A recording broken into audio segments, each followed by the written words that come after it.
夫人，请。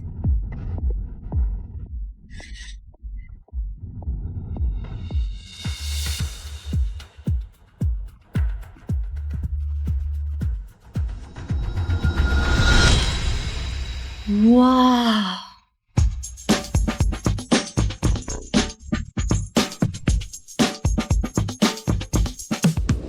妈咪，这……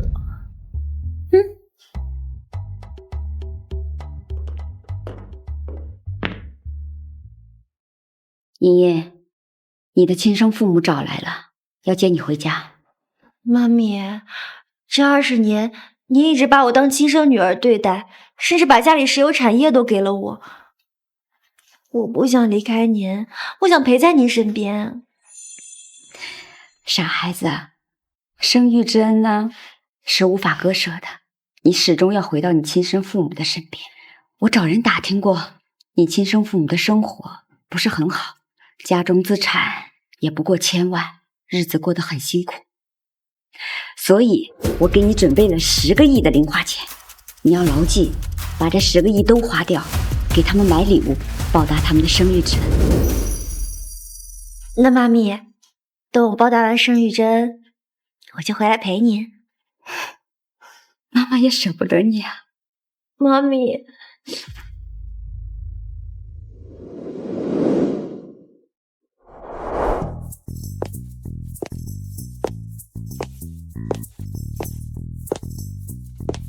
亲生父母家好像也没有我想的那么穷，10个亿给他们买见面礼，也不知道他们会不会喜欢。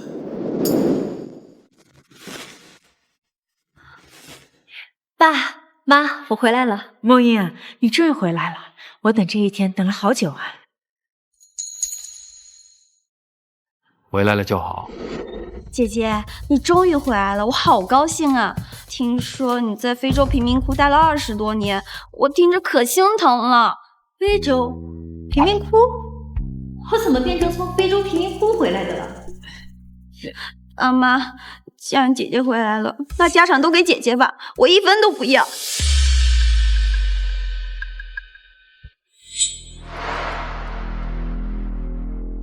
这还没开始喝茶呢，就这么绿茶了？婷婷，不要说傻话，廖家的财产都是你的。你能回来那是你命好，可婷婷替你尽了20年的孝，给了我跟你爸一个完整的家，在我们心里啊，早就已经把她当成了亲生女儿。所以呢，我跟你爸决定把财产都留给婷婷，你没资格跟她抢。财产？不是说我亲生父母家家产不过1000万吗？就这点钱，有什么好抢？姐姐，虽然你在非洲过得很苦，我爸仗了你的身份20多年，你肯定也很生气。但爸妈年纪大了，心脏也受不了刺激。这20年虽然是假的，但我对他们的感情都是真的。你就当是可怜爸妈，别把我从他们身边赶走，那会要了他们的命的。乖女儿，不哭啊！在妈妈心里啊，你就是亲生女儿，谁都赶不走。你给我听好了，在我们廖家没有真假千金一说。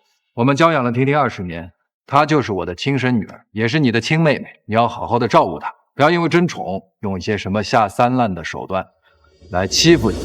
不是，等一下，廖先生，请太太。我有个问题想问你们，既然你们这么担心我抢走你们假千金的宠爱，那还把我找回来干嘛呀？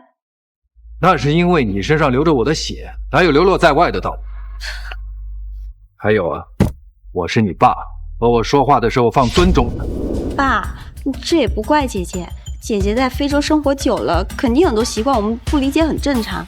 你想想，姐姐可能连抽水马桶都没用过，咱们得体谅一下她。你连个行李都没带，就这么空着手回来了？没有。你的养父母果然是贫民窟的，一点礼数都不懂，两手空空的回来认亲，连礼物都不带。妈，别跟他生气，他养父母那种底层人，活着就最大体面了，还讲究什么礼节呢？也对。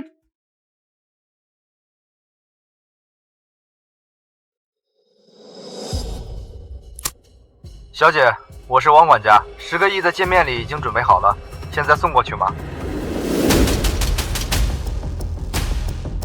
不用了。看你真是野惯，和父母说话的时候，谁允许你打电话了？抱歉啊，我不知道你们家规矩这么大。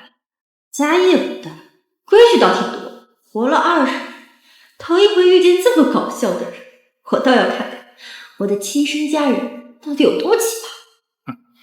家规都不知道，果然是小门小户出来的。你们这种贫民窟长大的，手脚都不干净，别把这些陋习带回廖家。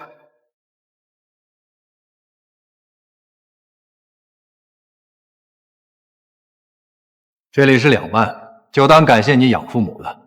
这张卡就是用来断绝你们的关系，不要让他们上门来挟恩图报。太抠了，2万块钱，连王管家1天工资都不够。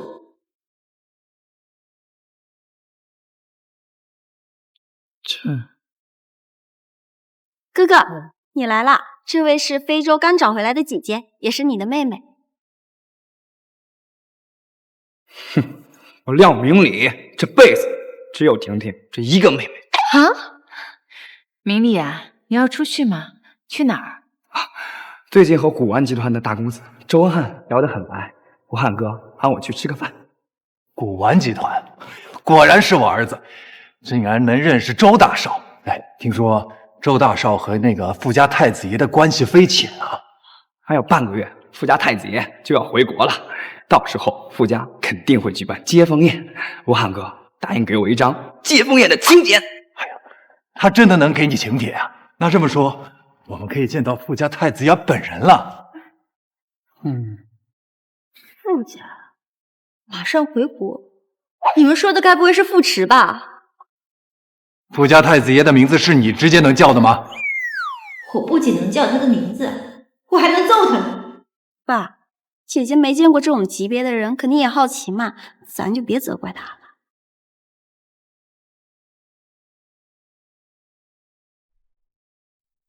魏英姐姐，我是傅池，我还有半个月就回国了，超想你，你一定要来我的接风宴哦。太子爷，您吉祥，草民会去的。不仅我会去，我这便宜家人也要去。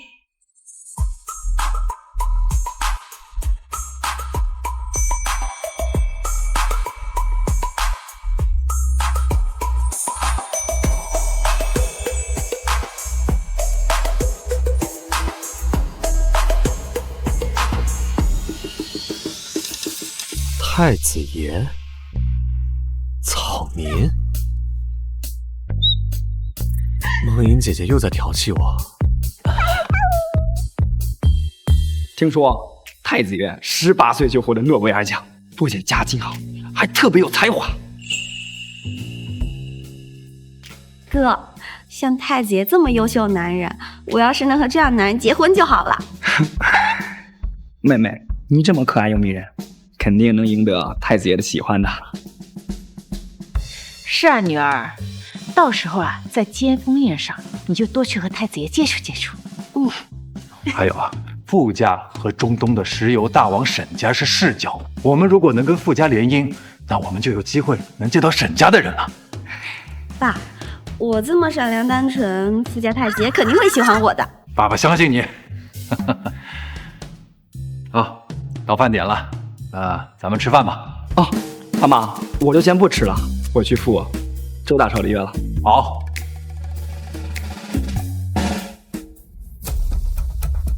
都吃。姐姐，你平时都是用手抓饭的吧？第一次用刀叉吧？我告诉你，是左手拿刀，右手拿叉哦，可千万不要拿错了。哎，我们家婷婷啊，将来可是要嫁给富家太子爷的，你连刀叉都不会，可怎么办呢？将来谁还敢娶你？婚姻大事就不劳母亲操心了。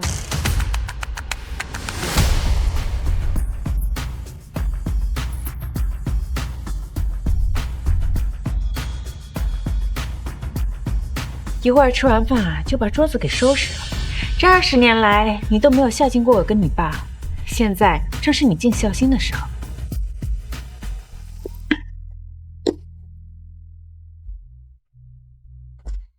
饭钱。你什么意思啊？你给我回来！一点教养都没有。大概的事情就是这样了，我都无语了。他们真的这么说啊？竟然让你这个石油大亨的继承人给他们刷锅洗碗，还要让傅池娶廖婷婷。他们要是知道傅池像个小狗一样黏着你，得被气死啊！不忌讳，他们到现在都特别瞧不起我呢。你们这一家人真是人才。他们为什么觉得你是从贫民窟出来的？大概是因为我身上有股掩饰不住的穷酸味儿吧。你沈家大小姐要是有穷酸味儿，那世界上就没有富人了。那不还有傅氏的长公主和太子爷吗？啊，滚，别调侃我。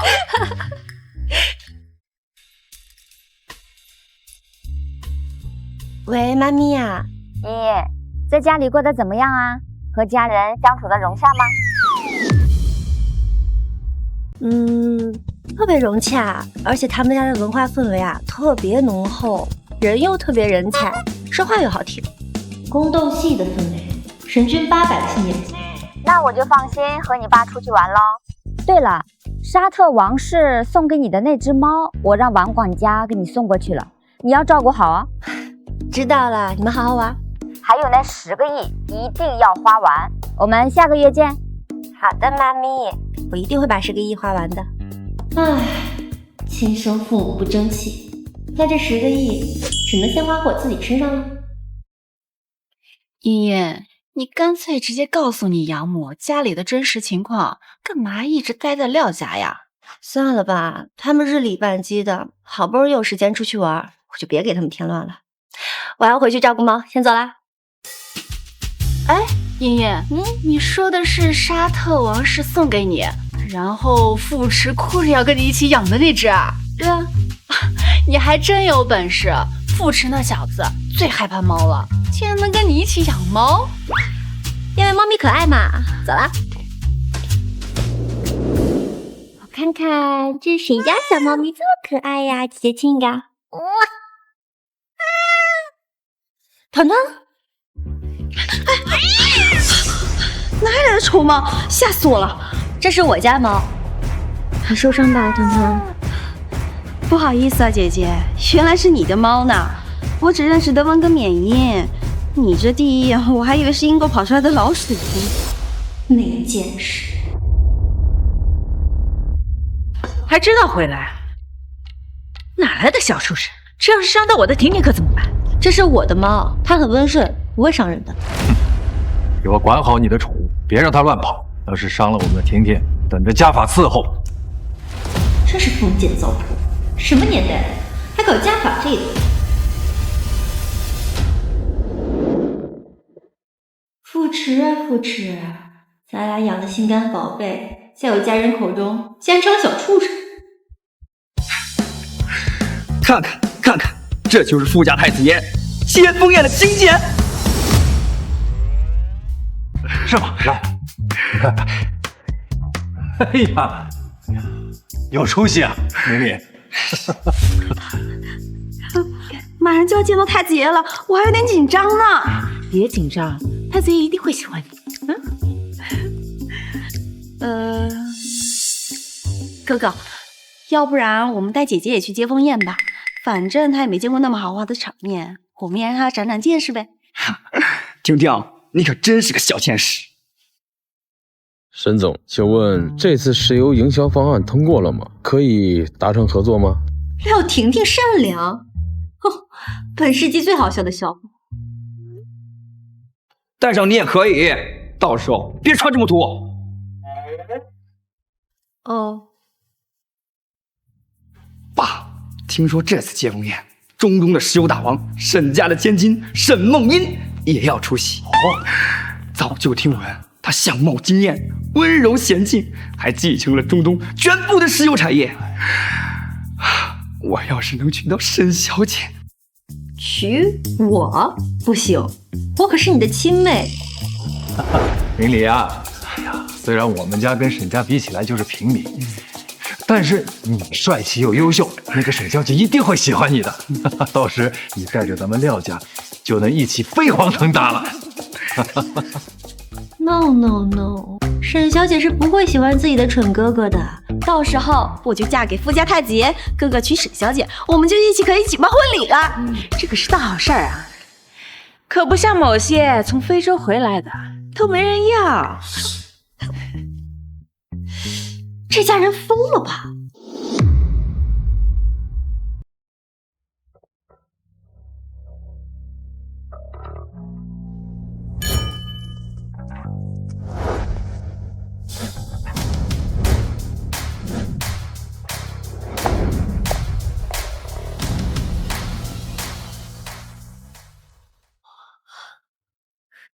婷婷，你为什么非要带你姐过来？妈，带着她才能衬托我呀。我还特意叫人把她那只丑猫给带过来了，到时候等她丢人一对比，大家就会觉得我美丽优雅又知书达理的。真聪明，她那只丑猫确实该死，天天在家里对着我哈气。富家太爷最讨厌猫咪了，到时候我煽风点火一下，太爷就会觉得我懂事，还能把那只丑猫给弄死。婷婷啊，你今天可要好好的表现，不仅要让富家太子爷喜欢上你，而且还要努力成为沈小姐的闺蜜，知道吗？爸，您放心，我一定会让富家太子爷和沈小姐都喜欢上我的。笑什么笑？还有没有规矩？这么严肃的场合，其实你想笑就能笑。真是没点长进，回来家里都已经半个月了，还是这么的粗俗。待会儿太子爷和沈小姐来了以后，你给我躲远点，别丢咱们廖家的脸。要我说，就不应该让他来。连笑都不能笑，真是没人性。小廖来了，怎么看着不高兴呢？有人怠慢你了？啊，吴汉哥，没人怠慢我们，这宴会举办的太好了，感谢你给了我们邀请函。小事儿。您怎么这么早就到了？您怎么这么早就到了？吴汉哥，这是我妹妹刚从非洲的贫民窟找回来的。啊，这样啊，原来她是你妹妹。她和沈梦莹长得可真像。哎，这谁养的猫呀？谁呀？参加富家少爷的接风宴还带只猫，是不想活了吗？不知道富家太子爷最害怕猫咪了吗？团团，各位抱歉，这只猫是我姐姐的。我姐姐刚从非洲回来，不懂礼仪，她道听途说太子爷喜欢猫就带过来了，只是为了讨太子爷的欢心。大家千万不要责怪我姐姐。这么维护我，我还真是感动了。你是我姐姐，我当然要维护你啦。为了勾引富家少爷，使出这种下三滥手段，一点礼数都不懂，真是晦气！怎么什么阿猫阿狗都能放进来，简直是侮辱了富家公子的接风宴！等等，这猫……文翰，怎么样？我的猫可爱吗？宝贝，可爱。这猫和富池还有沈梦音养的猫一模一样，难道它就是沈梦音？团团，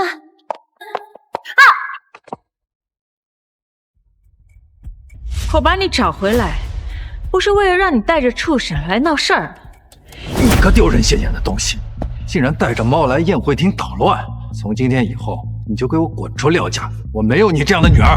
在家里你就无条件偏心养你，没想到出来之后还是不分青红皂白。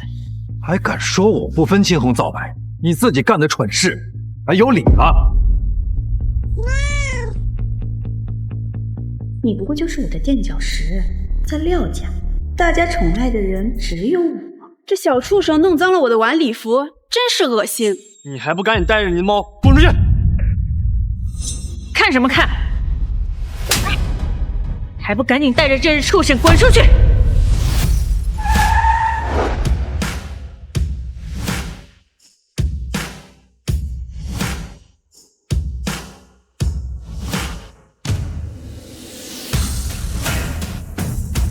国人少爷回国。梦莹姐姐，你到了吗？这个猫是我和傅迟一起养，把它丢出去，傅迟知道了，你们怕是担当不起。还敢在这儿胡说八道！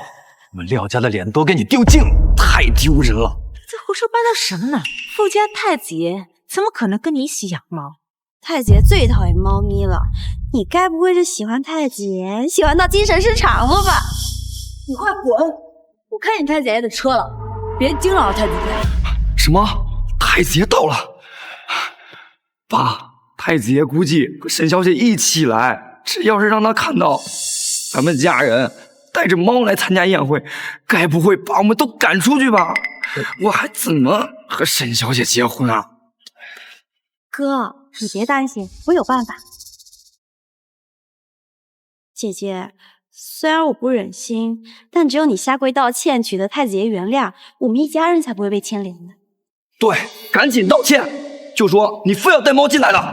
我可没有时间在这陪你们玩什么下跪道歉的戏码，让开！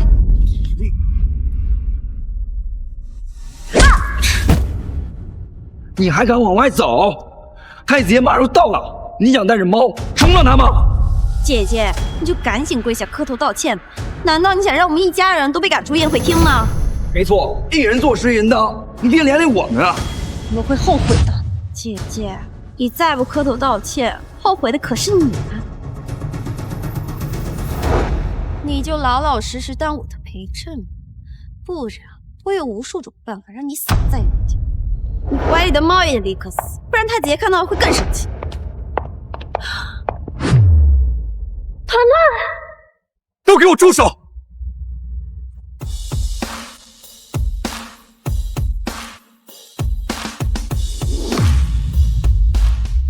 都给我住手！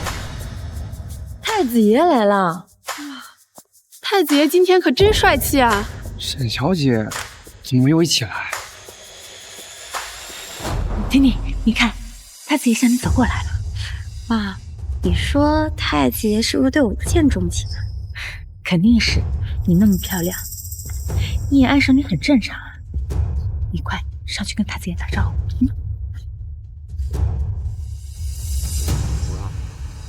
太子爷，我是廖婷婷，这位是我的姐姐，她刚从非洲回来，她为了讨您的欢心，把猫带来了接风宴。我们让她跪下磕头道歉，她也不肯。太子爷，您千万不要生气，我替姐姐向您道歉。我这么善良又懂事，还不把太子爷给迷死？我当然不会生梦英姐姐的气。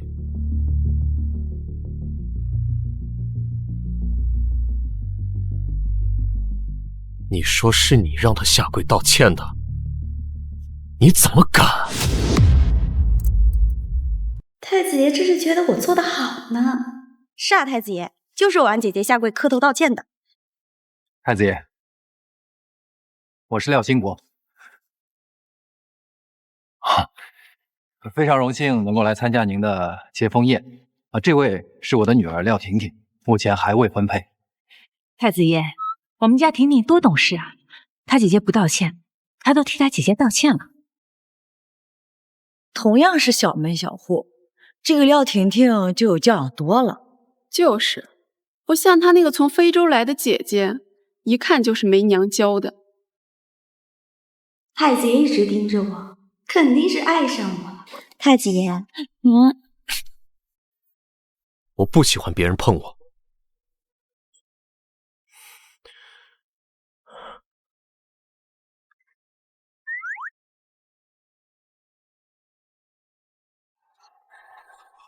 梦英姐姐，你没事吧？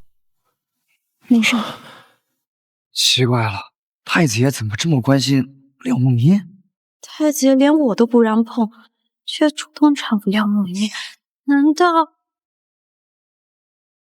太子爷连我都不让碰，却主动搀扶廖梦音，难道是为了引起我的注意？太子爷还挺会欲擒故纵的。婷婷，你看太子爷多温柔啊！你姐姐破坏了接风宴，他不仅不生气，还去扶她呢。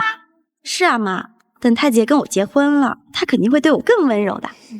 啊，太子爷，这是我妹妹，刚从非洲回来，不懂事，你不要和她计较，我真是感激不尽。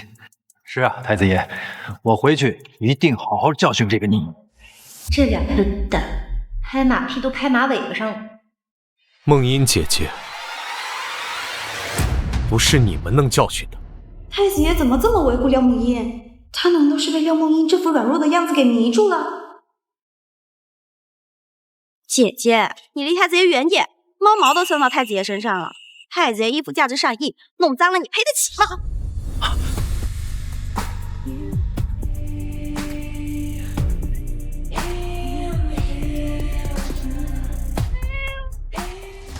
廖婷婷，你又要干什么？太子爷，人家都是为了你好嘛。我姐姐刚从非洲回来，身上肯定携带病菌，我是怕她传染给你。什么病毒？好恶心！该不会是艾滋病吧？我们可都得离他远点儿。这要是被传染了，我们可有倒大霉了。贱人，我是不会让你有机会勾引太子爷的。廖婷婷，梦音是你的姐姐，你应该尊重她，而不是到处散播不实的谣言。况且梦音姐姐身上根本就没有传染病。太子爷，就算我姐姐身上没有病毒，但是她带了只猫破坏了您的接风宴，您看，就是她怀里的这只死猫。哎，太子爷生气了，他果然讨厌这只猫。太子爷，您千万不要生气，您说该怎么处理？掐死呢，还是打死呢？我都听您的。对对，太子爷，你看我们家婷婷多善良啊，她可以为了你弄死这只小畜生。这家人真是没救了。要不是看在这几个人是梦音姐姐家人的份上，真想把她错误养灰了。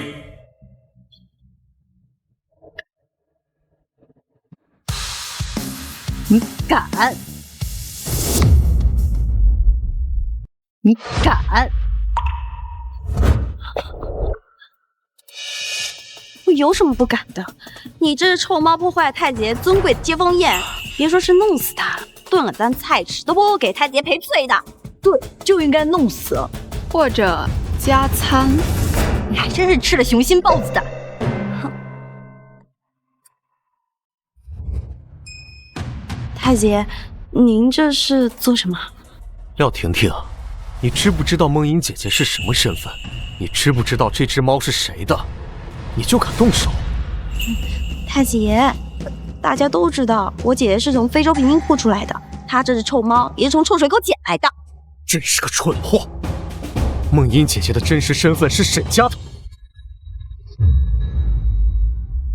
真是个蠢货！梦音姐姐的真实身份是沈家的。梦音姐姐，你的脚踝肿了，我送你去休息室敷药膏。行，那麻烦你了。不麻烦，为姐姐做任何事我都愿意。来，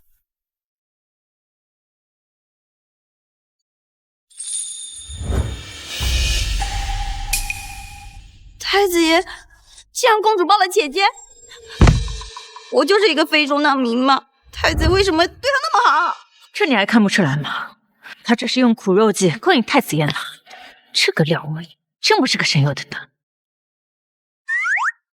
都怪你，非要把这个死丫头找回来。现在好了，我们全家都跟着丢脸。哎呀，我也是没想到啊，早知道让她自己在非洲自生自灭。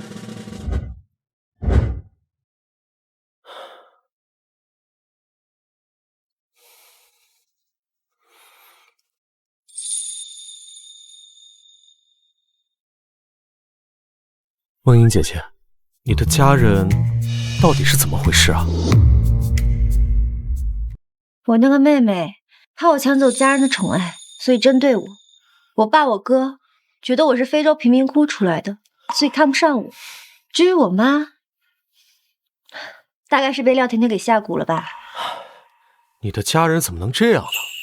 还有，你的亲生母亲怎么能对你这么偏心啊？实在是太奇怪了。是啊，我也觉得很奇怪，所以准备调查一下我妈。毕竟没有哪个亲生母亲会这么偏心和自己没有血缘关系的孩子。梦音姐姐，我帮你一起调查。谢谢你啊。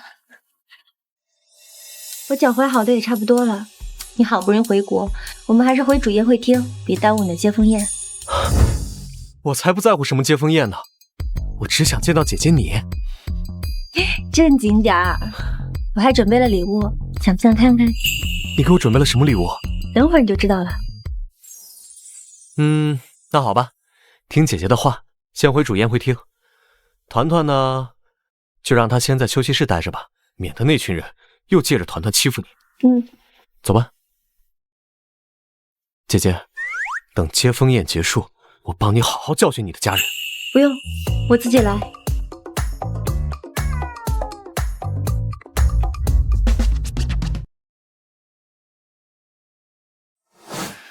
妈妈，这个贱人把太子爷都勾引跑了，我还怎么跟太子爷结婚呢？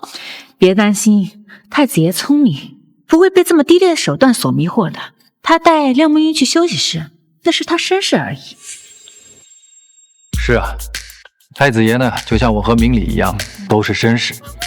婷婷，太子爷怎么可能会被一个非洲来的女人给勾引跑的？他又不是瞎子。爸妈，哥哥，你们说的有道理。太子爷只会喜欢我这种闭月羞花、心地善良的女人。婷婷，妈妈买了礼物，你一会儿就送给太子爷，这太子爷肯定会爱你爱得无法自拔的。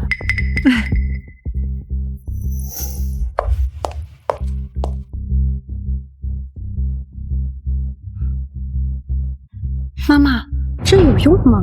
当然有用啊！妈妈在拿捏男人这块上面啊，可是手拿把掐。信妈的准没错。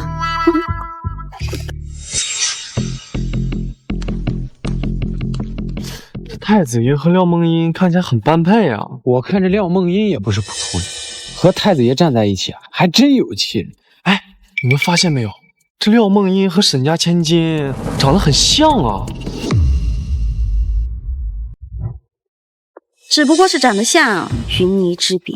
一个是中东石油大王尊贵千金，一个是非洲贫民窟出来的包子。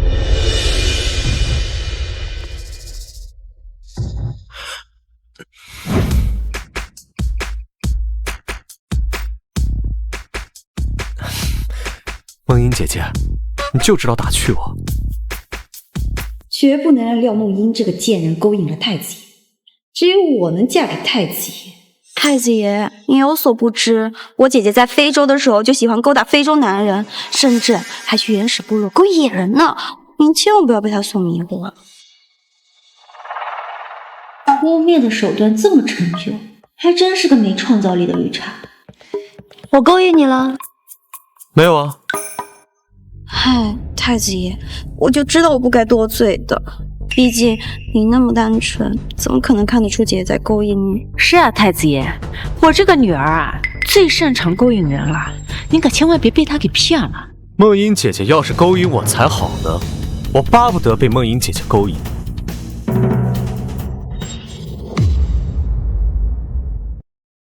妈，你跟太子爷都被这个小贱人勾得精神失常了。别担心呀，你比他善良，太子爷能被他迷住，更能被你迷得神魂颠倒。快把礼物给太子爷。好，我知道了。太子爷，这是我为你准备的接风宴礼物，请您收下。文翰，把礼物收下吧。好嘞，太子爷，我给你拿。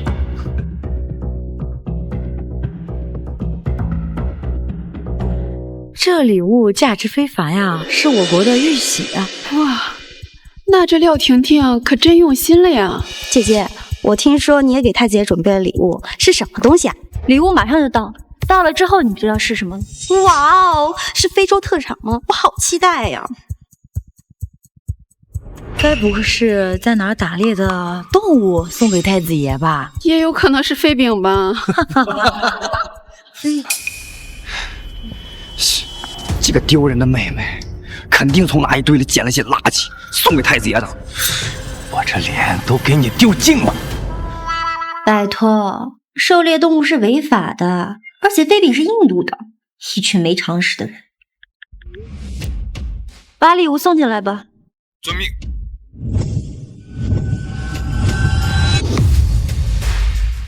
礼品到。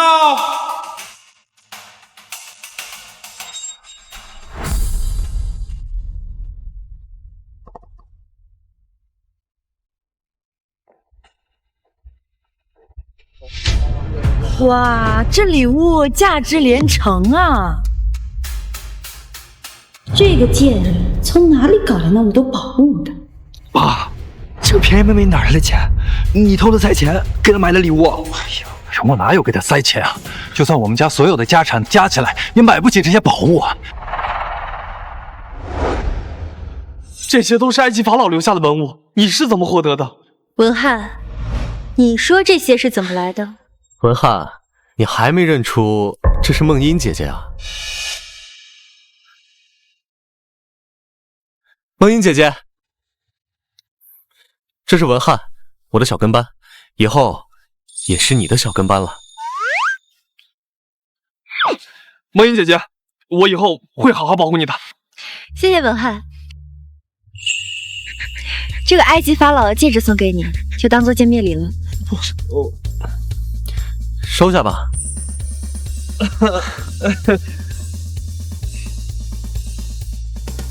你是沈家谦？你是沈家谦？姐姐，你该不会买的假货吧？你个贫民窟出来的，怎么可能买得起埃及法老的宝物？我听说埃及法老早就把宝物送给了中东的石油大王沈家了。姐姐，你听到了吗？这些宝物应该在沈家，所以你这些都是假货。天啊，梦音，你居然给太子爷送假货啊！这不是在侮辱太子爷吗？你，我看你是活腻了，竟然用这些假货在宴会上来显摆。跟这种买假货人在一个宴会厅，呼吸空气都是脏。把他的手打断，让他以后再也不敢买假货。对，就应该好好教育。买假货的土鳖还好意思来参加太子爷的接风宴？看来我不用廖家家法来教训你是不行了。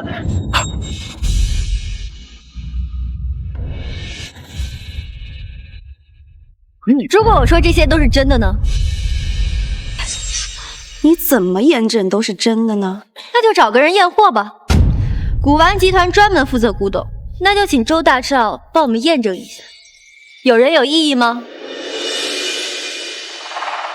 周哥哥，麻烦您验一下。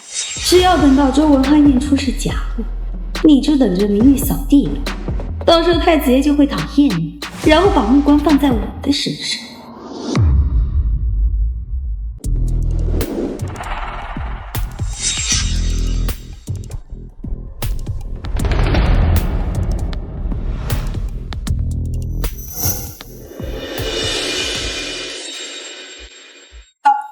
梦音姐姐，你们这一家人还真有意思啊！我也觉得挺有意思的。等你接风宴结束，可以找人带他们测试一下智商啊。太子爷笑起来好帅气啊！等他知道廖梦音的礼物都是假货之后，他的笑容只会为我一个人绽放。东西我都验过了，全部都。文浩哥哥，都是假货对吧？姐姐，虽然我不忍心惩罚你，但是你买假货侮辱太子爷是万万不行的呀。是啊，梦音，就算妈妈想包庇你也不行啊，这么多人看着呢。不是，妹妹，太子爷你也敢忽悠？我看你是活腻了。不是，你赶紧跪下来给太子爷赔罪。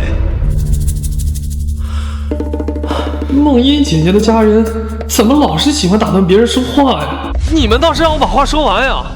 这些宝物都是真的，是货真价实埃及法老遗留下来的宝物。居然是真的！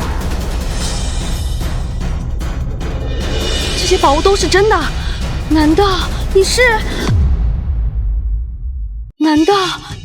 你是沈家千金沈梦音？对，我是。什么？我的妹妹居然是沈家千金？哥，你也太天真了。她如果是沈家千金，干嘛回来找我们？沈家厕所都比咱们别墅豪华呢。妹妹，你说的有道理。姐姐，你就别骗人了。沈家千金怎么可能在非洲贫民窟生活呢？对，我看这些东西就是你从沈家偷出来的。大家别被骗了，我女儿什么身份我还不知道吗？这些宝物就是廖梦明从沈家偷出来的，咱们报警把他抓起来。到时候沈小姐知道了，一定觉得你英勇帅气，为了报恩，直接就嫁给了你。哼，妹妹，你可真是个小天才。还有10年脑血栓，都说不出来这些话。梦英姐姐，我想过他们可能不信，但是没想到能这么离谱。我也没想到。妹妹，原本看在一家面子上，我不想做了这么过分，但是你偷东西，居然偷到沈家头上，那就别怪哥哥不客气了。我现在就把你送进监狱。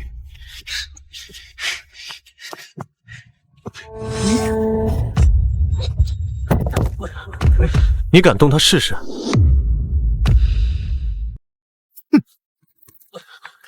你敢动他试试？太子爷，你怎么还护着这个偷了沈家宝物的小偷？这是违法的呀！是啊，太子爷，你千万不要被他所迷惑了。太子爷，是我效率不放，我现在就把他送进监狱去劳改。简直就是无法无天，沈家东西都敢偷。对呀，偷沈家的东西送给太子爷，这不是骑在太子爷脸上撒野吗？果然是贫民窟出来的。我看他除了偷东西，肯定还干了不少违法乱纪的坏事儿。姐姐，你说你是自己去监狱呢，还是我们送你去？你放心，就算你进了监狱，你也是我最敬爱的姐姐，到时候我会经常去探望你的。那还真是让你失望了，我是不会去监狱的。姐姐，那你就别怪我跟哥哥对你下死手了。大家一起帮忙，把这个偷了沈家宝物的罪犯抓起来。到时候沈小姐肯定会奖赏我们的。我来帮忙，把他抓进局子里。对，把他送去劳改。松开！干什么？别挣扎了，我劝你赶快去自首吧，这样至少还能少蹲2年局子。起来，都给我起来！谁敢动他就是找死！我傅家跟沈家是世交，我跟沈梦英从小一起长大，而廖梦英就是沈梦英，她就是中东石油大王沈家的千金。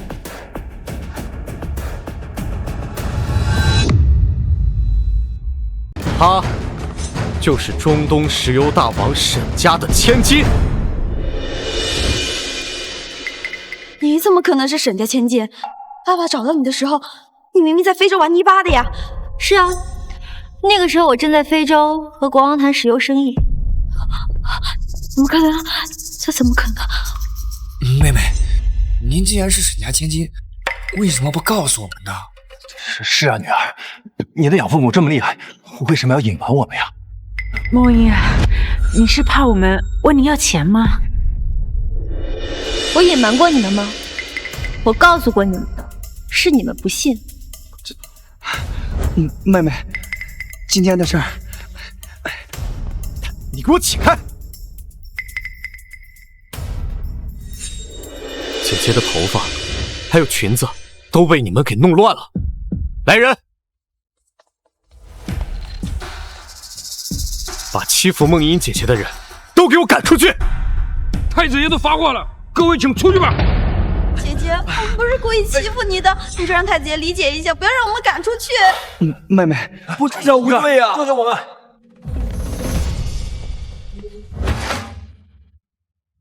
他竟然是个秃子！哈哈哈，他是个秃子。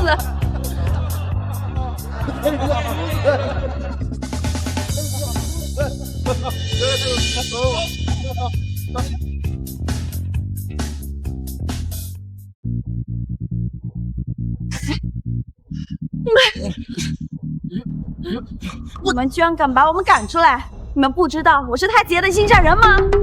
太子爷正眼看过你们，赶紧滚，不然别怪我们不客气了。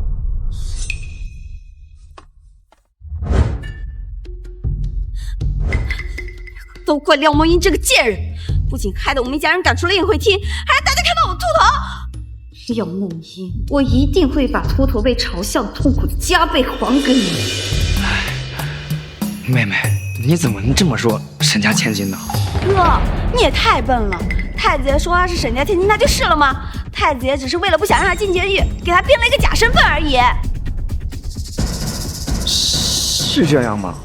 明丽，婷婷说的没错，他要真是沈梦英的话，怎么会来我们家呢？我们家又没钱。还是我们的婷婷聪明，我们差点都被他给骗了。他们那种小伎俩，当然骗不了我了。我可是廖家唯一的中专生。还好我们家婷婷啊，读书多，学历高，否则就被太子爷和廖梦英给骗了。梦英妹妹到底是什么身份？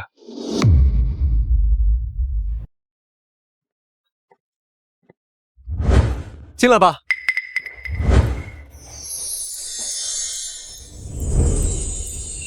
梦英姐姐，我看你的裙子都被人扯坏了，这件裙子我觉得比较适合你，你试试。那放这儿吧。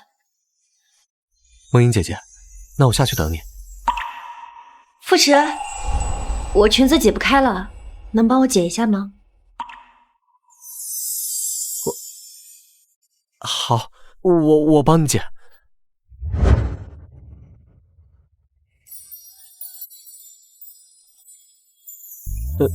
梦英姐姐，拉链坏了，我拿个剪刀给你剪开。嗯，好。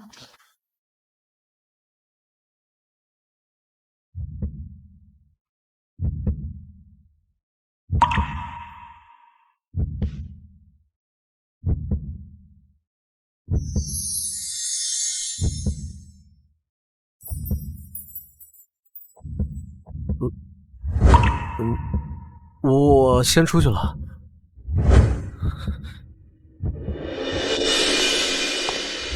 小池，怎么突然结束了接风宴啊？我都还没到场就结束了。廖家人欺负梦英姐姐，他们把姐姐的礼服都扯坏了。他们把茵茵的礼服扯坏了啊！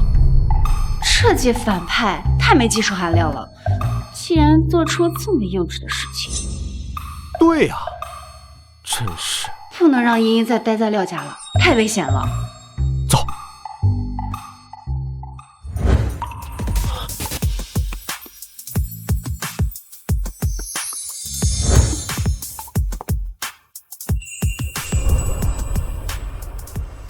茵茵，我都听小池说了，这廖家也太过分了，你就先住我家吧，等你养母回来了再回去。行，那我先住下来，但是你们可不许嫌我烦哦。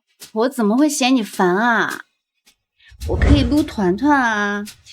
至于小池嘛，他烧香拜佛都祈求你留下来呢。姐姐，你在里面说什么呢？你是不是又在梦英姐姐面前编排我呢？我没编排你，茵茵答应留下来了，你小子就偷着乐吧。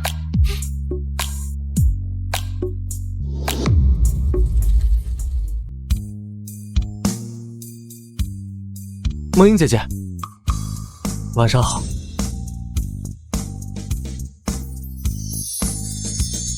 晚上好，傅迟，你等一下。梦英姐姐现在住在我家，我是不是应该把腹肌练得更壮一点，才能博得梦英姐姐的好感？茵茵，最近玩得开心吗？我和你爸马上就要回国啦。妈咪，机会难得，你们怎么不在外面多玩几天呀？下个礼拜是你的生日，我和爸爸想回国给你办个生日宴，你等着，我们给你买了礼物。妈咪，你对我可真好。傻孩子，我们对你不好，对谁好？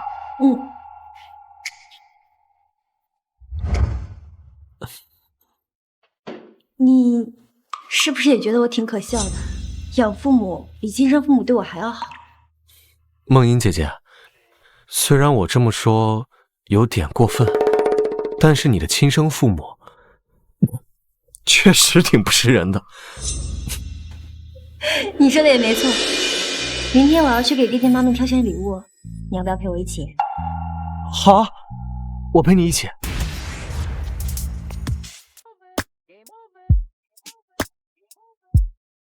梦英姐姐，你等我一下，我去接个电话。你忙吧。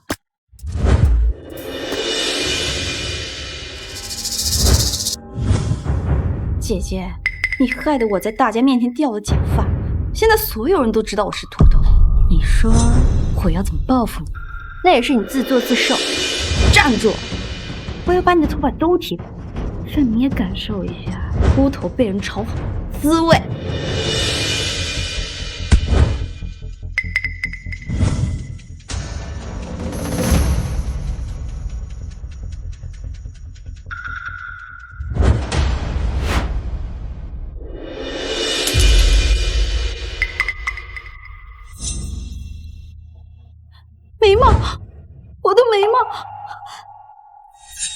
啊哦，我可不是故意的，我这是正当防卫。要梦音，我要杀了你！要梦音，我要杀了你！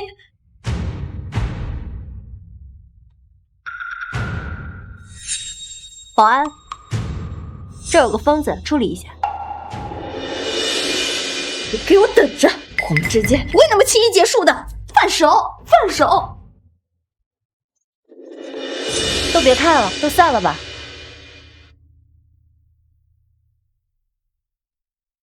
梦音姐姐，你怎么了？看起来一脸疲惫的样子。没事，就是刚刚被疯狗咬了一口。走吧，我们继续逛。嗯，好。哎呀，女儿啊，你已经哭了好久了，你就歇歇吧。啊，爸妈，他今天实在是太过分了，他嫉妒我长得漂亮，就把我眉毛都剃光了，真是太过分了。别难过，等他回来，妈替你教训他。啊，妹妹不哭哈，哥哥替你出气。爸，姐姐这几天都没回家，你说她到底去哪了？我打个电话问问。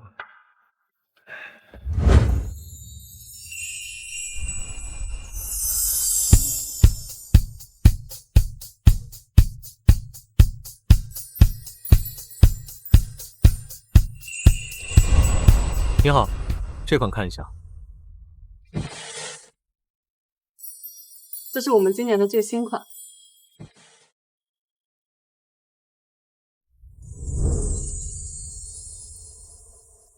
怎么样？你戴什么都好看。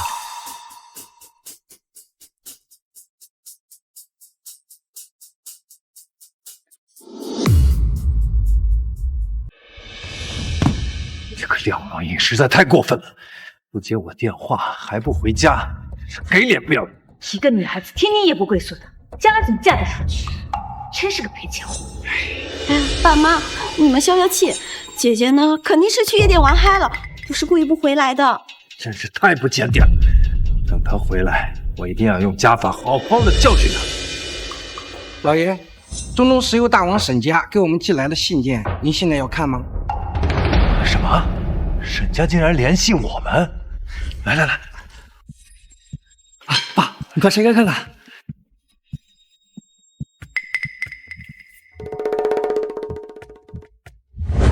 沈家竟然邀请我们去参加沈大小姐的生日会。我就说姐姐不可能是沈家千金，不然沈家人怎么可能会邀请我们呢？原来太子爷真的在骗我们，廖梦音根本不是沈千金。哥，你一定要在生日宴上好好表现，让沈小姐爱上你。等哥哥勾搭上了沈梦音，太子爷肯定能多看我一眼。妹放心，哥哥出手，一定能让沈小姐沦陷。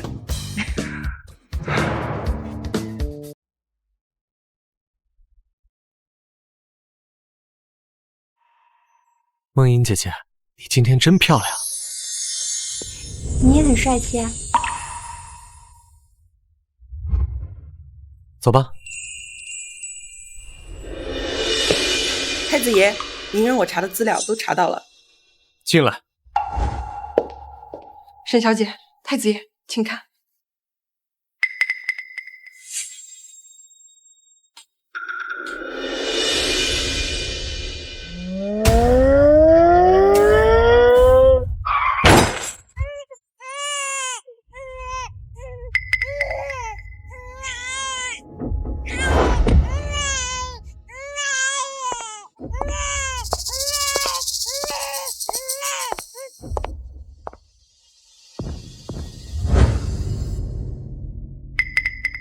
石秋兰，廖夫人的位子只能是我的，你跟你女儿都去死吧！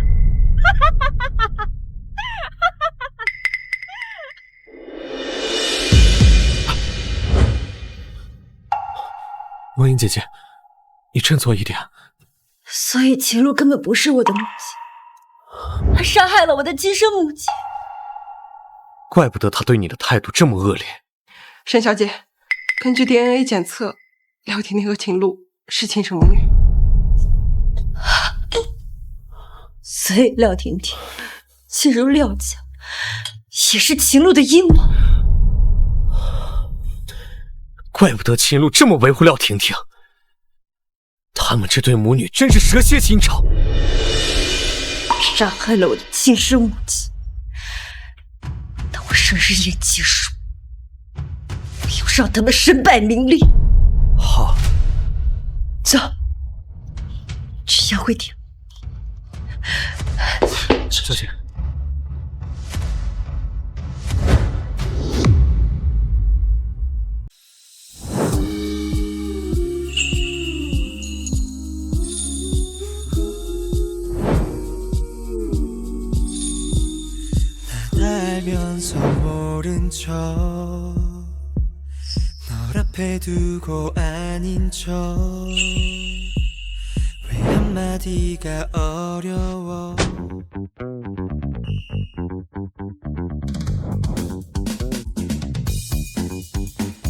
出发。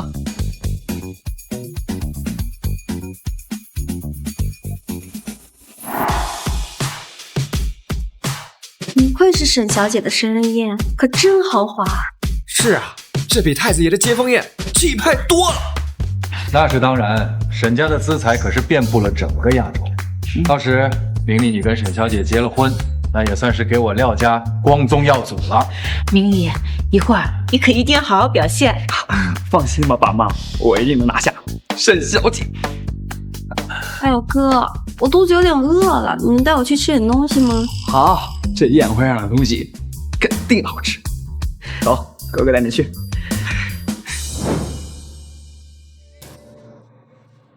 哎哥，这柠檬水看起来好好喝。不愧是沈家，就是霸气，这水都是一盆一盆放的。我尝尝。怎么样？哥，这水的味道有点寡淡。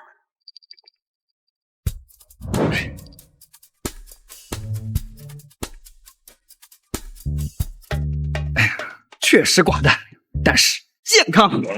有道理。哎哥，这是啥？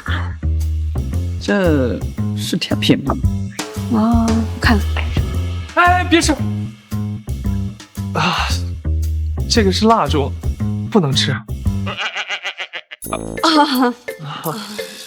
还有啊，二位刚才喝的水是用来洗手的。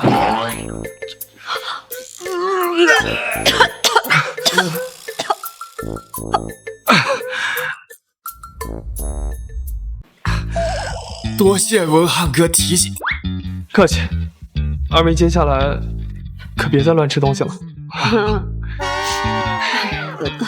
幸好姐姐没来，不然她肯定闹的笑话比我们还多。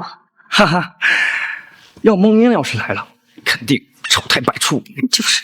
是啊，要是廖梦英那个逆女来了，还不丢尽我廖家列祖列宗的脸啊！带上她来这儿，那就是丢沈家的脸。就是，沈小姐要是知道我们带上贫民窟长大的人来，肯定会把我们赶出宴会厅的。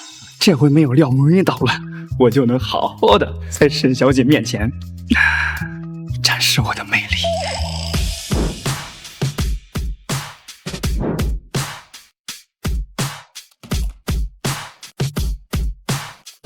是不是沈小姐来了？哇，终于可以见到沈小姐的真容了！哥，快，沈小姐要来了！我要用最帅气的方式迎接沈小姐。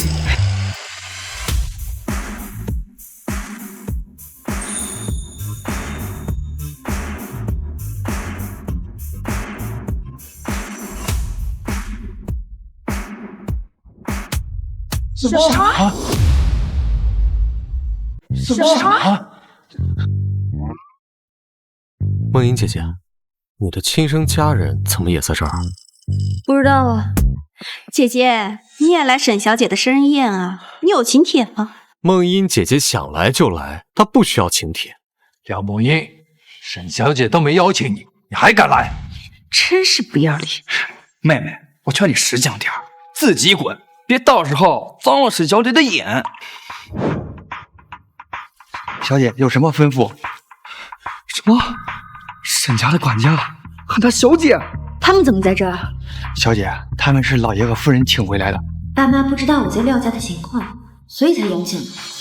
好吧，既然你们是我父母邀请来的，我就允许你们参加我的生日宴。但是，请不要给我捣乱。姐姐，你在说什么胡话呢？是沈小姐的爸妈邀请我们来的，不是你爸妈邀请我们来的。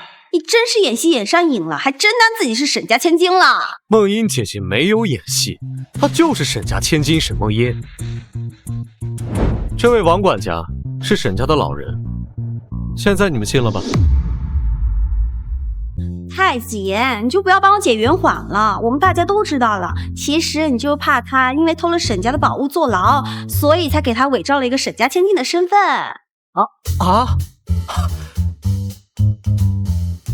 梦音姐姐，你这个假妹妹，想象力可真丰富。太子爷，您习惯就好。梦音姐姐，真是辛苦你了，竟然和这群奇葩共处了1个月。行了，你先去接你姐姐赴庙吧，这我来处理。好，那我先去接我姐姐，等会儿见。姐姐，沈小姐的生日宴呢是需要邀请函的，不是靠着太子爷就能蹭进来的。是啊，妹妹，要是沈小姐发现你不请自来，沈小姐肯定会生气的。放心好了，沈小姐不会生气的。妹妹，我劝你还是现在多吃一点，晚点可就没有机会吃了。你什么意思？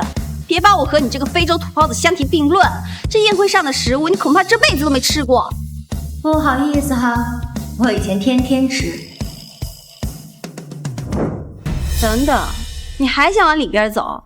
里面是沈小姐的生日宴，不是你这个非洲野人撒野的地方。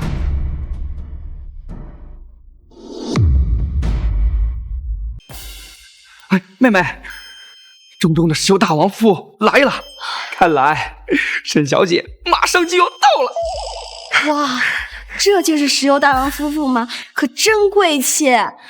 梅里啊，我们家能不能攀上石油大王沈家的关系，就全靠你了。明里呀，等你娶了沈千金，到时候啊，一定要帮你妹妹找一门好的亲事。放心吧，爸妈，我绝对不会让你们失望的。不好意思啊，哥哥，他们注定要失望。大家好，谢谢大家百忙之中抽出时间来参加我女儿沈梦音的生日宴。我的女儿虽然是我和南安领养的，但是她善良、孝顺。她知道我们不是她的亲生父母，但她对我依然很恭敬，还说要为我们养老。这沈小姐可真是孝顺啊！是啊，这么孝顺的女儿，我也想要。下面有请我的女儿沈梦音上台发言。哎呀，像沈小姐这种千金大小姐，一定会喜欢明理这种绅士的。看来马上就能见到沈小姐了。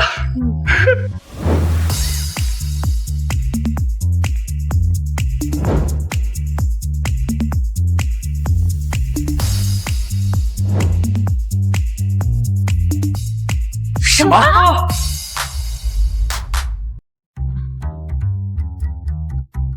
爸妈，哥哥，他竟然敢在石油夫妇大王面前冒充他们的女儿，我现在就上台揭露他的真面目。大家好，这个笨蛋1分钟不搞事就难受。姐姐，你在我们面前冒充沈家千金就算了，我们善良宽容不计较。现在石油夫妇来了，你还在这里冒充，还敢上台，你还要不要脸了？这是怎么回事？你在说什么？夫人，你有所不知，我这个姐姐刚从非洲回来，她不仅把陋习带回了我们家，甚至恬不知耻的勾引太子爷，还偷了你们沈家东西，现在还冒充你们的女儿。姑娘，她确实是。夫人，我现在就替你惩治了这个贱人。廖婷婷，你完蛋了。是吗，姐姐？我好怕呀。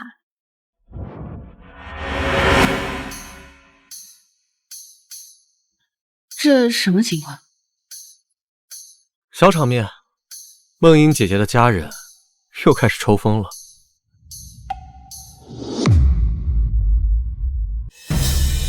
住手！姐姐，你竟然要打我，你也太没人性了！这是什么情况？这廖家的人敢冒充沈家的千金？冒充沈家千金的人，因为被识破了，恼羞成怒就要打廖家人。这也太不要脸了吧！赶紧把他抓起来！沈先生，沈夫人，我是梦英的哥哥，他刚才做了蠢事，我替他向你们道歉，对不起，我现在就带他走。赶紧滚下去，别脏了舞台。等会儿沈小姐要上来发言呢。你个逆女，赶紧给我滚下台去！廖梦英，你可真是无法无天。梦英的亲生父母就是这么对她的吗？我劝你赶紧给我撒手，不然一会儿有你后悔。后悔？我这辈子都不知道后悔俩字怎么写的。还有，你身为我的妹妹，竟敢直呼我的全名，真是没教养。你说谁没有教养？沈夫人，我是说我的妹妹没教养。你的妹妹就是沈梦英，你难道不知道吗？什么？您是说我的妹妹就是沈家千金？什么？您是说我的妹妹就是沈家千金？石油夫人，您是不是在跟我们开玩笑呢？我有必要和你们开玩笑吗？你们嫌弃的、欺辱的，就是我的养女沈梦英，也是中东石油唯一的继承人。这怎么可能？一定是搞错了。爸妈，你们快说句话呀！廖梦英怎么可能是沈家千金呢？沈夫人，沈先生，我是梦英的亲生父亲，你们好。我当时找到他的时候，他在非洲的贫民窟，你们是不是认错人了？梦英就是我的女儿，我自己的女儿还会认错吗？完了，我必须得道歉，让梦英妹妹原谅我。只要我和女儿好好道歉，女儿肯定不会和我这个亲生父亲置气吧？沈先生，实在是抱歉，是我糊涂了，我没有搞清楚。梦英，爸向你道歉。妹妹啊，刚才的事儿真是对不起，哥哥不是故意的。姐姐，我也不是故意的，我真的以为你是在冒充沈家千金，我害怕石油大王他们怪罪你，我都是为了你好。梦英啊，你这孩子也真是的，你怎么不告诉我们你的养父母是石油大王啊？怎么，就因为不知道梦英是我的养女，你们就可以随意欺辱吗？沈夫人，没有的事儿，我们怎么可能欺辱她呢？别狡辩了，你们刚刚的行为就是欺辱。茵茵，妈要是知道你在廖家被这么多人欺负，我是绝对不会让你回去报恩的。都怪我。妈咪，不怪你，要不是你让我去廖家，我怎么会知道廖家人他们这副嘴脸呢？幸好我没有把10个亿花给他们，咱们就当及时止损了。梦叶，你说什么？10个亿是什么东西？什么意思？什么叫差点把10个亿花在我们身上？哦，忘记告诉你们，回廖家的第1天，我妈咪就给我10个亿，让我给你们买礼物。啊！10个亿！这可是10个亿呀！啊！10个亿！爸，我这辈子都没见过这么多钱，这可是咱们家资产的10倍啊！姐姐，你看那个钱是不是还可以？你们不是看不起我吗？那应该也看不起我身上的钱吧？梦英啊，爸怎么会看不起你呢？我们可是亲生父女，我们没有隔夜仇的是吧？之前呢，爸对你太严厉了，那是因为我以为你是从非洲贫民窟出来的，是想用一些严厉的手段来逼迫你成长嘛。是啊，妹妹，我也是担心婷婷吃醋伤心，她是个孤儿，很可怜的。既然说到廖婷婷，那我觉得我很有必要把他的真实身份告诉你们一下。本来想要在我生日宴结束之后再说，但既然你们扰乱了我生日宴，那我就提前揭露吧。姐姐，你在说什么？梦音，婷婷就是个孤儿，哪有什么身份？小刘，把资料给我。这是秦璐和廖婷婷的 DNA 报告，上面显示他们两个是母女关系，也就是说，这是秦璐和其他男人生的孩子。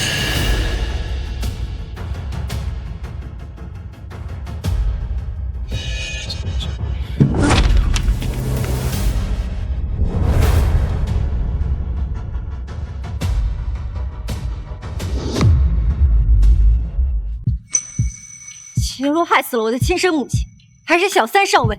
难怪你这么欺负我们家梦音，因为秦璐根本就不是梦音的亲生母亲。秦璐，你真是丧心病狂！秦璐，你竟然背着我跟其他的男人生孩子，还把我亲生女儿给换走了。我那么的爱你，结果却被你算计了20多年。星国，这份报告是假的，我怎么会骗你呢？你是知道的，我只爱你啊！是啊，爸爸妈妈那么爱你，把我和哥哥都照顾那么好，怎么可能背叛你呢？这会不会有什么误会？廖兴国，如果你不相信的话，我给你看一段视频。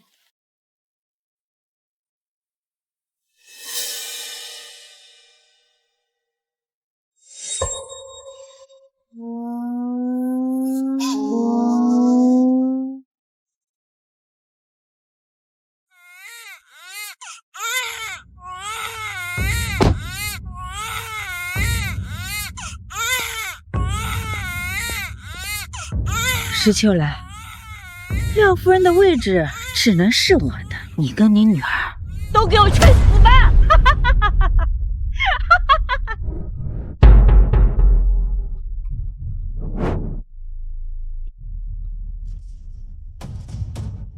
秦璐，你这个狠毒的女人，是你害死了秋兰，现在还想弄死梦音。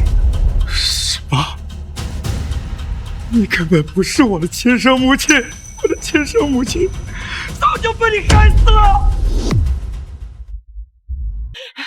不是这样的，不是的。爸爸，哥哥，这个视频有可能是假的。闭嘴！你当我是傻子吗？视频哪有那么容易造假？都是你顶替了梦音20多年，让我跟我的亲生女儿失散了这么多年。廖金国，你怎么能推婷婷呢？就算她不是你亲生女儿，但也陪了你20年。我是你老婆，你就不能把她当你亲生女儿吗？就算沈梦音是你亲生女儿，那又怎么样？她除了跟你有血缘关系，她还有什么？秦璐，你脑子果然不正常。秦璐，你这个疯子！难道我们廖家就是个垃圾桶吗？为什么要接受你们？那我们这20年呢？你就不管了吗？我跟你这种恶毒的女人没有感情，带着你的私生女赶紧滚！等等，你不仅差点杀害了我的亲生母亲，还甚至害死了我。你敢打我？不仅要打你，还要把你们所有人都杀一遍。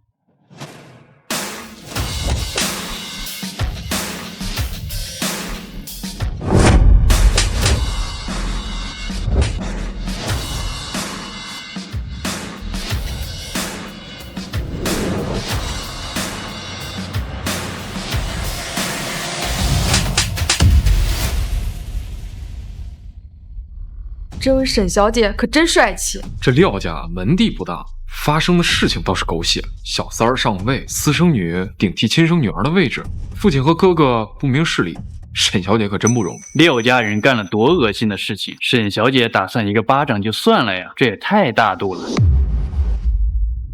秦璐，准备好去坐牢吧！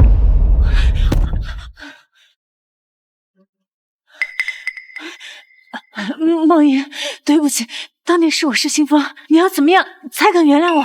我永远都不会原谅你的。姐姐，对不起，我也不该欺负你的，我以后一定会好好孝敬你。你能不能？你没有资格跟我道歉。廖兴国、廖明礼，这一巴掌是希望你们能清醒。区区2绿茶就能给你们洗脑，简直太蠢。女儿，之前爸是老糊涂了，可是咱们是亲生父女啊，不能因为一对绿茶而生分了吧？之前你给我2万块钱，让我和我爹地妈咪断绝关系，还说不能让他们挟恩图报。什么？茵茵，你说他给你2万块，要你跟我们断绝关系？对。沈先生，我这脑子就像陀螺一样被人抽坏了，我才会给凤英2万块钱，让他跟你们断绝关系。这绝对不是我的本意。沈先生，您看，梦英是您的养女，而我是她的亲生父亲，那咱们以后就是一家人了。抱歉，廖先生，我们不和侮辱梦英的人当家人。沈先生，梦英，我要怎么做，你们才可以原谅我？你什么都不用做。太好了，宝贝女儿，我就知道咱们父女连心，你不会因为我一时糊涂而跟我生气的。我的意思是，不管你做什么，我都不会原谅你。这女儿，但是我是你的亲生父亲，再怎么说，没有我，你也没有办法来到这个世界上嘛。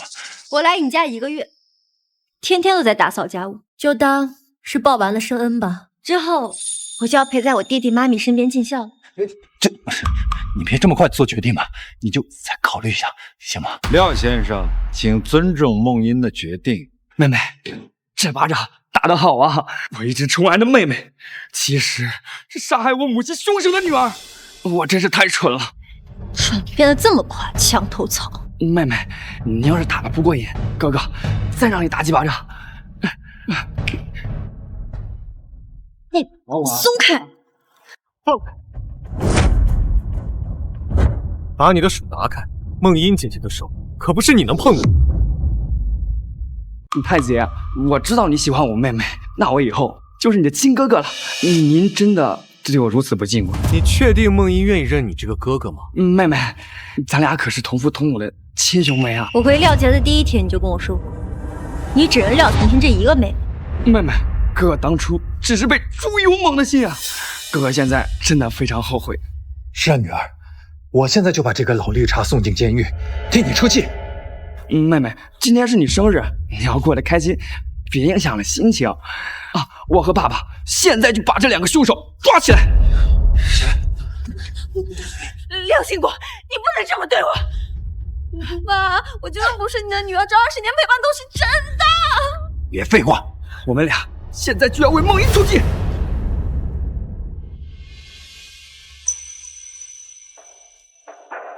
梦英姐姐，今天是生日，要开心啊！我挺开心的。茵茵，我为你亲生母亲的事感到痛心，你放心，以后我们会加倍对你好。谢谢妈咪。诸位，刚刚只是一段小插曲，大家接着吃东西，祝大家玩得愉快。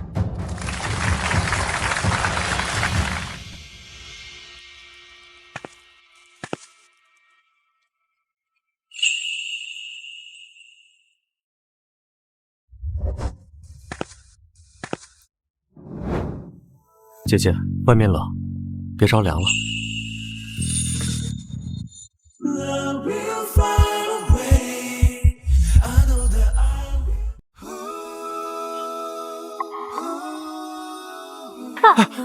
小心！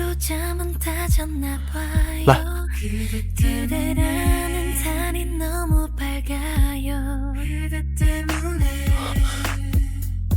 你干什么？姐姐的脚踝受伤了，不处理是不行的。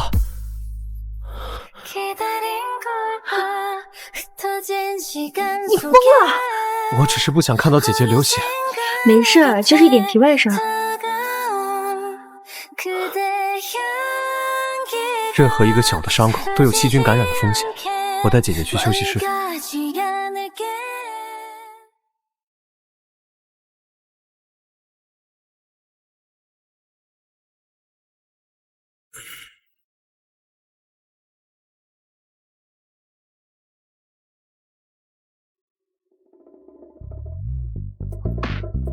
怎么，休想舔我的脚？姐姐，我要给你上药。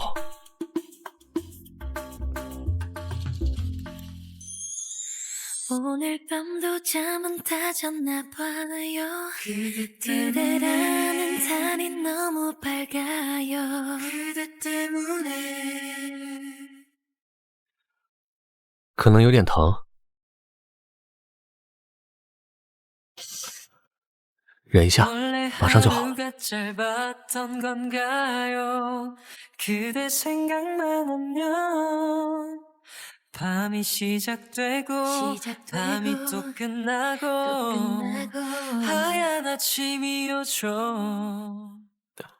好了。今年的生日宴还挺特别的。姐姐，明天我陪你出去逛逛吧，陪你散散心。好啊。别烦了，姐姐。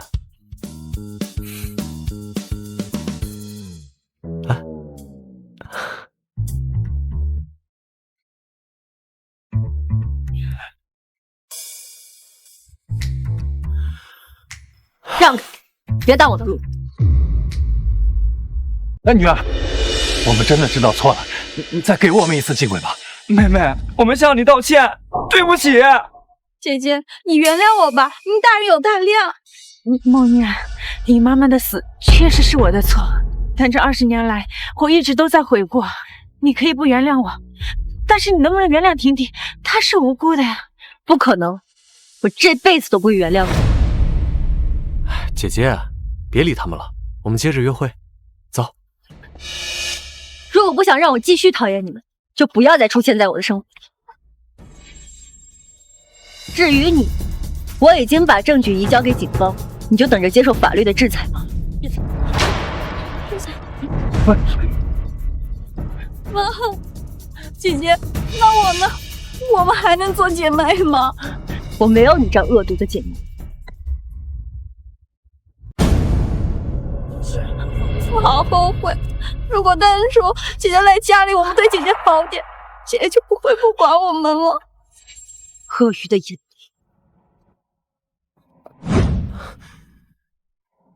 你刚刚说约会，我们好像不是情侣关系吧？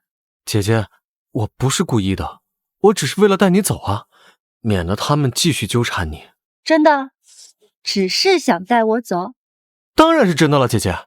不吃。我不喜欢别人对我说谎，每次你对我说谎，耳朵都会很红。竟然被姐姐发现了，那姐姐会不会讨厌我，觉得我是一个喜欢说谎的人？如果我说我讨厌你呢？如果我说我讨厌你呢？姐姐，你真的讨厌我了吗？对啊，我讨厌你。那姐姐怎样才能不生气啊？那我就要好好想想了。姐姐喜欢猫咪，那我学猫叫行不行？我现在也挺喜欢狗的。我懂了。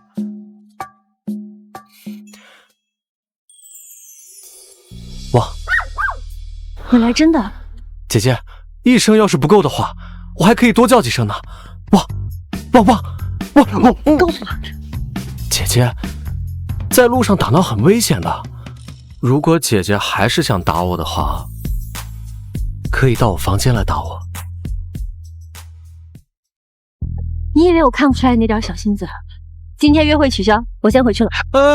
姐姐，你认真的吗？谁让你调戏我的？真是没有以前可爱。姐姐，对不起。如果你要是不喜欢我这样的话，那我以后不会表现出这样的一面了。哪样的一面？就是有野性的一面。有野性的那一个更有魅力。妈咪，妮妮，你回来啦？快坐快坐。妮妮，这次你重新回家住，妈妈决定高薪聘用更多的女佣和管家，我要把你从头发丝到脚后跟都照顾好。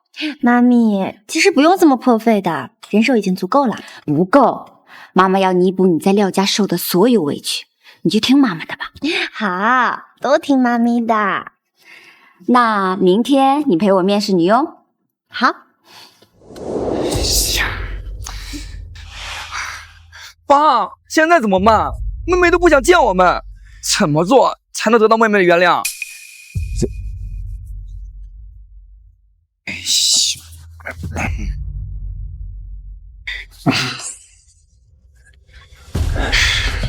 儿子，来，老爸有办法。你这样啊，看我们。爸，这真的能行吗？那当然行了。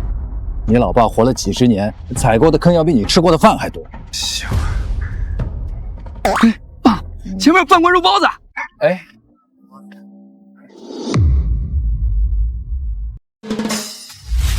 夫人小姐好。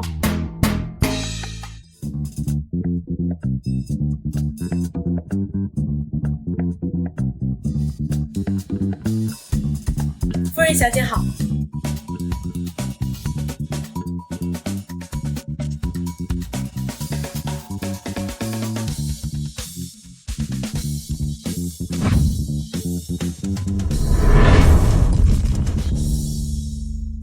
妈咪，这批羽绒质量都好高啊！别急，后面还有呢。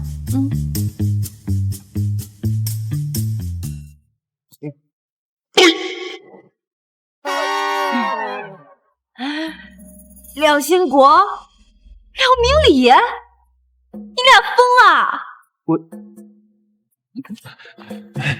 哎呀，女儿，你就算不原谅爸爸也行，爸爸愿意做女佣的身份陪在你身边，为你做任何事情。是啊，妹妹，你就原谅我们这一次吧。哥哥愿意用一辈子来宠爱你。那你们怎么不以管家的身份留下来啊？妹妹，这几个管家个个都是身材高大威猛，8块腹肌，我和爸爸也比不过呀。说的像女佣的赛道里能闯进来一样。要不把他们留下来？妈咪，你是认真的吗？他们之前那么欺负你，现在让他们以女佣的身份留下来，保护你呗。这是他们身为父亲和哥哥应该做的事。是，宋夫人说的有道理。是啊，妹妹，你就考虑一下吧。那好吧，那就都听妈妈做主，我先回房间了。好。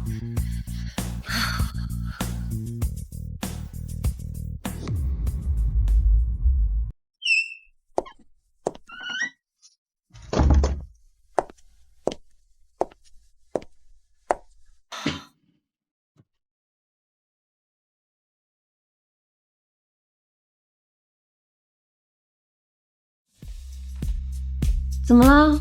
姐姐，我来找你了。你自己在家，肯定很无聊吧？我来陪你玩。你来吧，有意外之喜。欢迎太子爷。哎呦，你们怎么在这儿啊？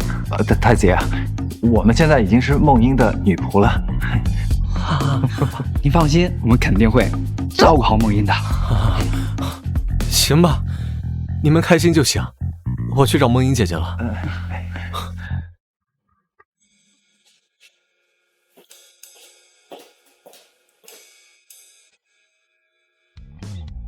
梦英姐姐，你愿意让我进房间，是不是代表不讨厌我了？我本来就不讨厌你，那是跟你开玩笑的，谁让你当真了？姐姐，你又欺负我。不是欺负你，是看你可爱。那，姐姐，你愿意跟我在一起吗？我愿意。